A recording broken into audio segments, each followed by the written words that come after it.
El reconegut cineasta terrassenc més representatiu del cinema underground europeu, Antoni Pedrós, afronta la seva primera exposició retrospectiva a la Sala Montconill. Aquest dijous la Sala de la Plaça Didó ha obert les portes a la primera mostra de l'obra pictòrica dels seus inicis i la més reconeguda obra cinematogràfica. Antoni Pedrós, pertorbador de consciències, és un recorregut contracultural per la Catalunya del segle XX. És un homenatge que abarca quasi 80 anys d'història individual i col·lectiva, un trajecte en la contracultura catalana de la segona meitat del segle XX. Jo crec que tingui una importància històrica notable.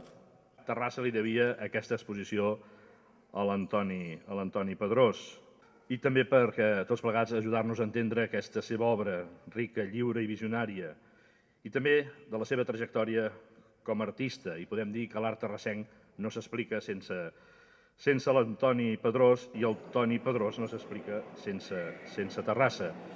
I ho fem amb aquesta exposició que posa l'obra del Toni Pedrós tan terrassenca dintre d'una perspectiva catalana i universal també alhora. Nascut a Terrassa el 1937, Antoni Pedrós és un dels talents artístics més visionaris de la ciutat.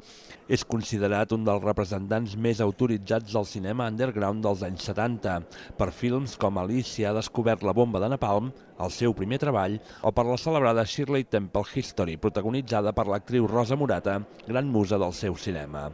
L'home precís, estrenada el 2013, és l'últim treball del cineasta i que també recull l'exposició. La mostra també fa un repàs a la seva obra pictòrica, una de les vessants menys conegudes de l'artista. Penso que a la pintura estàs enquadrat en quatre línies, vull dir, estàs a dintre. En canvi, al cinema poden sortir els personatges, entrar en camp, sortir de camp, tens més llibertat.